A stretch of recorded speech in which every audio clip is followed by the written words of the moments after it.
Rents in London have hit yet another record high. Is this just down to greedy landlords? Well, not quite, and not all is what it seems. So in this video, I'm going to be breaking down the real reason why we're having rent increases in the capital, what Sadiq Khan is doing about it, but also how landlords are responding. Now, whether you're a tenant, a landlord, or an investor, this is an update that you don't want to miss. Viewings per London rental property fell by 35% year on year in April 2025. This is despite rent increasing by 10%. So London rental continues its upward trend. Now, even though we've seen a slight month-to-month dip of 1.8%, rents are still 4% higher than the preceding 3 months. So affordability pressures are still in place. What is interesting though is that tenant demand hasn't kept pace with previous seasonal trends. In fact, if we look at the average viewing trend, this year is down. It's actually an average of 40,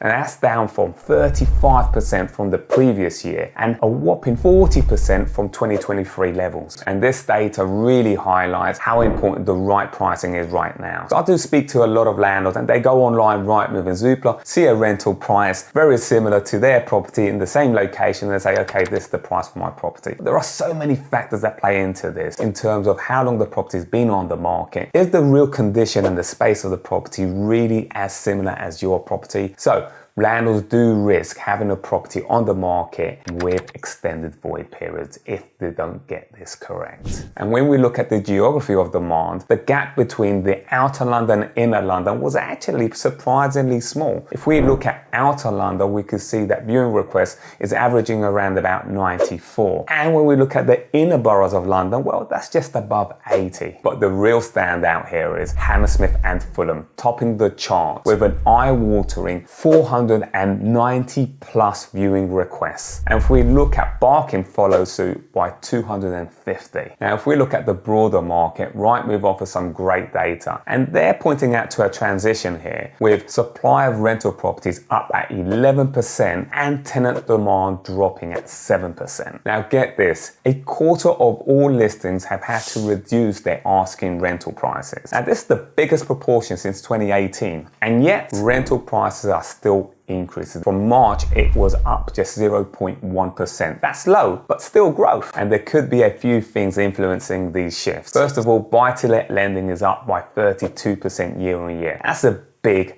jump. And also there's been some changes to the mortgage market, but also to stamp duty. So some tenants that have been on the rental market for several years may be in a position and looking to get into home ownership. If you're finding this video helpful, smash that like button. It really does motivate me in pushing more of these videos out there.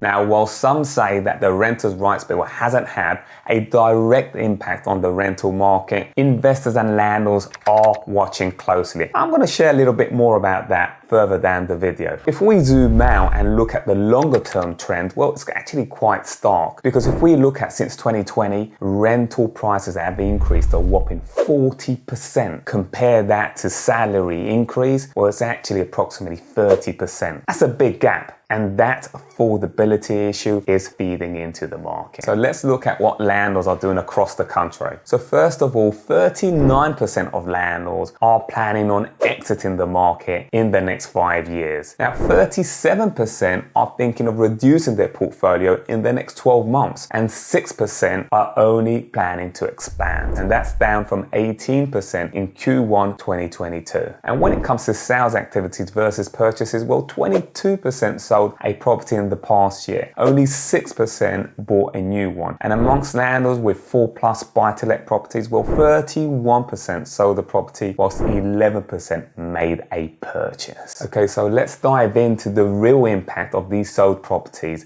in the rental market. I've seen a number of properties sold from landlords, and all of them have gone on to owner-occupiers. But the stats says, yes, that 28% of these properties that I've sold have actually stayed in the private rental sector, and 30+% have gone on to first-time buyers, meaning that there's been a significant reduction of rental stock. However, market fundamentals are still strong. 37% say very strong, 36% say quite strong. Average rental yield 63%. profitability remains steady despite rate increases. The real question here is, why are landlords selling? Before I go into that, let me put things into perspective. There are a lot of accidental landlords selling, okay? Accidental landlords meaning landlords who perhaps didn't intentionally get into the industry. This could have been inheritance, they were looking to upsize but wasn't the right time to sell their property, and so forth. Those professional landlords who have 5+ properties actually seem to be scaling up. So there is a segment of landlords selling off. There could be a number of factors, of course. They're cashing out, but here are 3 factors. Number 1, the fear of the Renters' Rights Bill and everything that comes with it. Also, number 2 is compliance and the increase of energy efficiency regulations, which is going to be a big cost to landlords. And the third is the fear of potential capital gain tax increases. And this fear has increased even more since the announcement of the non-dom change rules. We may be in for a surprise in autumn later this year for the budget from Labour, because we're seeing quite a few wealthy people leaving the country, and of course Labour has to make up that money somehow. Could there be some truth in this speculation? You let me know on a comment below.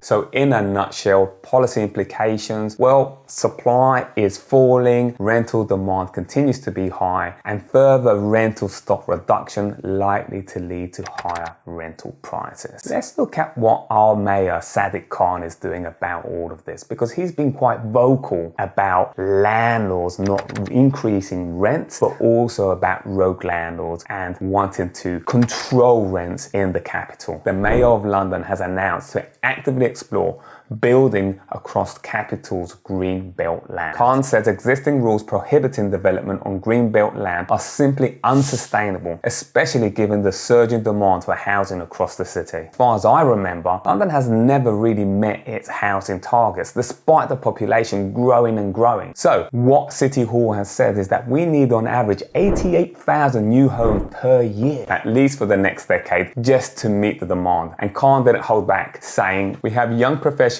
stuck in their childhood bedrooms for years on end, lifelong residents being priced out of their own neighborhood, primary schools closing because young families can't afford local properties." And the mayor is not wrong in pointing this out. London is going through a rental crisis, and we do see those young professionals unfortunately having to either rent rooms or actually stay at home with family up to around about their 30s. Now, the system is not working, but I'm glad to see that the mayor is now looking at solutions rather than scapegoating and looking at the landlords who are providing much needed properties in the capital. So is build to rent a good solution? Well, we have seen that these rental properties are substantially higher than regular rental property from private landlords. So build to rent isn't a solution either.